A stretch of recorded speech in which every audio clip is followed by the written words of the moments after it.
صحابہ سے ایک دن حضور نے فرمایا طوبی لمن رآنی وآمن بی، کہ اس شخص کو مبارک ہو جس نے مجھے دیکھا اور میرے اوپر ایمان لایا۔ کتنا خوش قسمت ہے جس نے مجھے دیکھا اور میرے اوپر ایمان لایا۔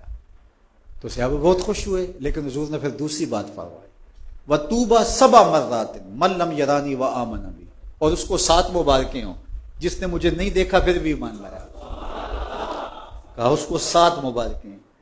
یار چاند سامنے ٹکڑے ہوتے ہوئے دیکھ کر ایمان لانا بڑی بات ہے، اگرچہ ابو جہل پھر بھی نہیں مانا تھا، لیکن ایک چیز دیکھی نا، حضور کا چہرہ دیکھا اور پتھروں سے چشمے پھوٹتے دیکھے، انگلیوں سے چشمے بہتے دیکھے، اور جو ہے وہ سورج کو پلٹتے دیکھا، درختوں کو سلامی دیتے ہوئے دیکھا، کھجوروں کو۔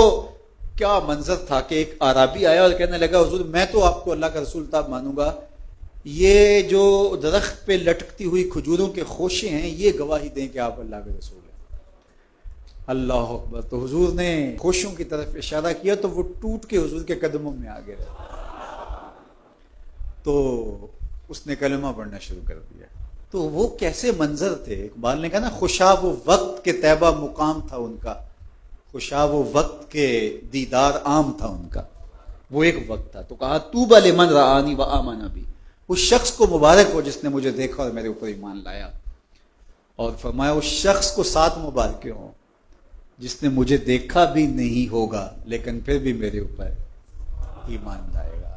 اللہ اکبر۔ وہ ہم تربوز لینے جاتے ہیں نا، جب ہم چھوٹے ہوتے تھے، اب تو کبھی لینے نہیں گئے، اس وقت 3 روپے 4 روپے کا ہوتا، یہ 3 روپے کا ہے۔ تو ہم کہتے اچھا اس کو وہ ٹکی وغیرہ لگا دیں، کہتے نہیں ٹکی لگا کے اگر لیں گے تو پھر 5 روپے کا ہوگا، ہمارے پہ یقین کریں گے تو لے جاؤ 4-3 روپے کا، لیکن جب ہم چیک کر کے دیں گے تو پھر قیمت اس کی زیادہ ہوگی۔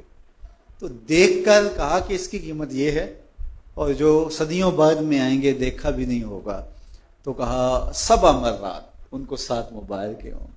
تو یہ 7 مبارکیں حضور کی جانب سے وصول کیجئے اور خوشی کا اظہار کیجئے، اور اپنی زندگی اسی خوشی میں تقوی کے نور سے مالا مال رکھیے۔ ہم یہاں ایک ایک لمحہ، ایک ایک ساعت، ایک ایک حرکت، ایک ایک سکنت کے جواب دیں۔ ثم لتسألن یومئذ عن النعیم، اس دن ایک ایک نعمت کے بارے میں ہم سے سوال ہونا ہے، پوچھا جانا ہے۔ اس لیے اپنے سارے معاملات کو مرتب رکھیں، منظم رکھیں، تو اللہ ہمیں قلب کی طہارتیں، روح کی پاکیزگیاں، سوچوں کی عفتیں اور دامن کی پارسائیاں نصیب فرمائے۔ یہ مختصر زندگی اس کی یاد میں گزرے، اس کے ذکر میں گزرے، اس کی محبت میں گزرے۔ ہم جہاں کہیں بھی ہوں یہ خیال ہمارے ساتھ جڑا رہے کہ ہمارا مالک ہے اور ہم اس کی نگاہوں میں ہیں اور ہم اس کی نافرمانی نہیں کرنی۔ یہ خیال زندگی کو نہال کر دیتا ہے کہ میرا مالک ہے کوئی اور میں اس کا مطیع، فرما بردار اور اس کے حکم کا پابند ہوں، میں کیوں اس کو ناراض کروں؟ تو تقوی اسی احساس کا نام ہے کہ میرا مالک مجھ سے ناراض نہ ہو جائے۔ علماء نے بڑی خوبصورت بات یہاں لکھی کہ جو کہا گیا اتقوا اللہ، اللہ سے ڈرو، تو کہتے ہیں کہ یہ تو عجیب بات ہے کہ بندہ جس سے ڈرتا ہے اس سے نفرت بھی کرتا ہے۔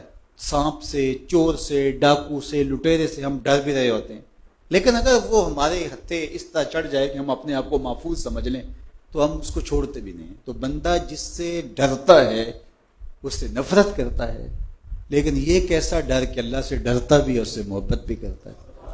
تو کہا باقیوں سے ڈرتا ہے ان کے گزند کی وجہ سے، اور اللہ سے ڈرتا ہے اس کی ناراضگی کی وجہ سے۔ بندہ جس سے محبت کرتا ہے اس کی ناراضگی سے ڈرتا نا، روٹھ نہ جائے، ناراض نہ ہو جائے، میری زندگی تو اس کی خوشیوں سے ہے، تو یہ روٹھ گیا تو میری زندگی زندگی رہے گی۔ تو اللہ سے ڈرنے کا یہی مفہوم ہے، تقوی کا یہی مفہوم ہے کہ بندہ ہر وقت اس احساس میں ڈوبا رہے کہ میرا مالک مجھ سے ناراض نہ ہو، میرا مالک مجھ سے راضی ہو۔ یہ احساس اگر انسان کے ساتھ جڑ گیا تو پھر اس کے اٹھنے والے قدم ہمیشہ اچھائی کی طرف جائیں گے، اس کی زبان سے نکلے والا جملہ اللہ کی رضا کے دائرے میں رہے گا، اس کی حرکات و سکانات اس کی رضا کے دائرے میں رہیں گی، اور وہ کبھی بھی نافرمانی کی طرف نہیں آئے گا۔